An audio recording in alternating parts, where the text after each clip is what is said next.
Strategi pemerintah untuk meningkatkan omset UMKM di Kota Madiun. Perkenalkan, nama saya Faisa Putri Prameswari dari kelas 1A Bahasa Inggris. Jurusan Administrasi Bisnis akan mempresentasikan tentang makalah yang telah saya buat. Sebelumnya, Assalamualaikum warahmatullahi wabarakatuh. Pertama-tama, saya akan menjelaskan tentang latar belakang mengapa saya membuat makalah ini. Perhatian pemerintah terhadap UMKM yang 3 sangat besar merupakan langkah strategis yang tepat dibutuhkan bangsa Indonesia. Keseriusan kepedulian pemerintah terhadap UMKM dengan program-program untuk menumbuh kembangkan UMKM di Indonesia.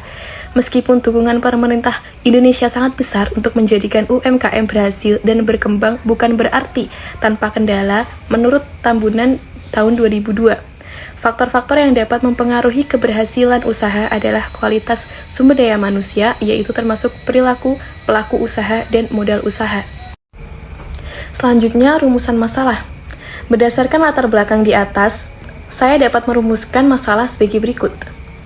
1. Apa pengertian UMKM? 2. Bagaimana ciri-ciri UMKM? 3. Apa kriteria UMKM? 4. Apa saja contoh UMKM di Kota Madiun? 5. Sebutkan permasalahan UMKM di Kota Madiun. 6. Apa strategi pemerintah? Baik, saya akan membahas tentang apa yang telah menjadi rumusan masalah di atas. Yang pertama, pengertian UMKM. UMKM adalah usaha produktif yang dimiliki perorangan maupun badan usaha yang telah memenuhi kriteria sebagai usaha mikro. Secara lebih jelas, pengertian UMKM diatur dalam Undang-Undang Republik Indonesia Nomor 20 Tahun 2008 tentang UMKM. Dalam UU tersebut disebutkan bahwa UMKM adalah sesuai dengan sejenis usahanya, yakni usaha mikro, usaha kecil, dan usaha menengah. Kemudian yang kedua, ciri-ciri UMKM. Adapun ciri-ciri UMKM, yang pertama, jenis komoditi atau barang yang ada pada usahanya tidak tetap atau bisa berganti sewaktu-waktu. Kemudian yang kedua, tempat menjalankan usahanya bisa berpindah sewaktu-waktu. Kemudian yang ketiga, usahanya belum menerapkan administrasi, bahkan keuangan pribadi dan keuangan usaha masih disatukan.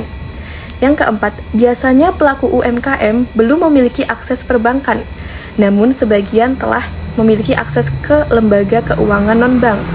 Kemudian yang kelima, pada umumnya belum punya surat izin usaha atau legalitas, termasuk NPWP. Selanjutnya yang ketiga, kriteria UMKM. A. Usaha mikro. Usaha mikro dalam UMKM adalah usaha ekonomi produktif yang dimiliki perorangan maupun badan usaha sesuai dengan kriteria usaha mikro. Sebuah usaha bisa dikatakan sebagai usaha mikro UMKM adalah bila memiliki keuntungan dari usahanya sebesar 300 juta rupiah dan memiliki aset atau kekayaan bersih minimal sebanyak 50 juta rupiah di luar aset tanah dan bangunan.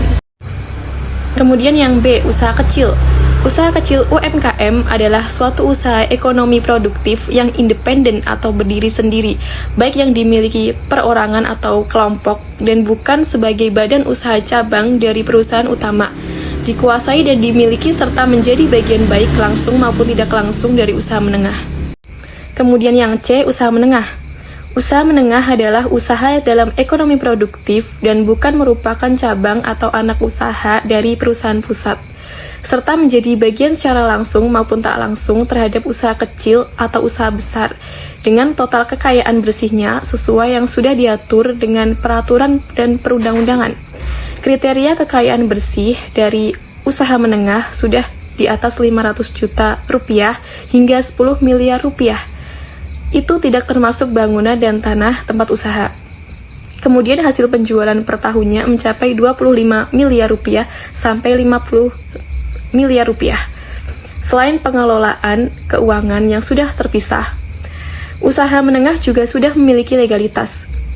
Contoh UMKM menengah adalah perusahaan pembuat roti skala rumahan, restoran besar, hingga toko bangunan. Kemudian contoh-contoh UMKM yang ada di Kota Madiun. Berikut contoh-contoh UMKM yang ada di Kota Madiun. Yang pertama, sambal pecel kering. Yang satu produknya dijual seharga Rp15.000.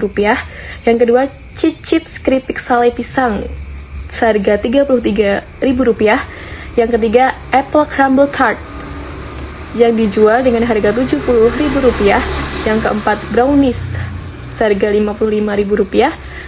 Kemudian yang kelima, Proud Tape yang dijual dengan harga Rp40.000. Kemudian yang terakhir ada Minates seharga Rp10.000. Kemudian permasalahan UMKM. Beberapa masalah yang sering muncul ketika ingin membuka atau menjalankan usaha UMKM diantaranya sebagai berikut. Yang pertama, modal usaha yang minim. Yang kedua, perlu memiliki surat izin usaha perdagangan atau disingkat dengan SIUP. Kemudian yang ketiga, tidak memiliki pengetahuan yang luas mengenai bisnis. Kemudian yang keempat, kurang memanfaatkan pemasaran digital untuk meningkatkan penjualan. Kemudian yang terakhir, komunikasi bisnis yang kurang efektif. Strategi pemerintah. Adapun usaha pemerintah Kota Madiun untuk mengatasi permasalahan UMKM adalah sebagai berikut. Yang pertama, strategi peningkatan kemampuan finansial. Yang kedua, pengembangan pemasaran. Yang ketiga, pengembangan sumber daya manusia. Kemudian yang keempat, strategi pengaturan dan pengendalian. Kemudian kesimpulan dari makalah saya adalah UMKM juga mampu meningkatkan jumlah pendapatan negara. Selain bermanfaat bagi pertumbuhan perekonomian Indonesia, tanpa disadari, UMKM juga telah mampu mengurangi angka pengangguran di masyarakat, sekaligus juga meningkatkan tingkat kesejahteraan masyarakat. Pengembangan UMKM di Indonesia mengalami beberapa hambatan dalam operasionalnya. Sekian yang dapat saya sampaikan, selebihnya mohon maaf. Terima kasih. Wassalamualaikum warahmatullahi wabarakatuh.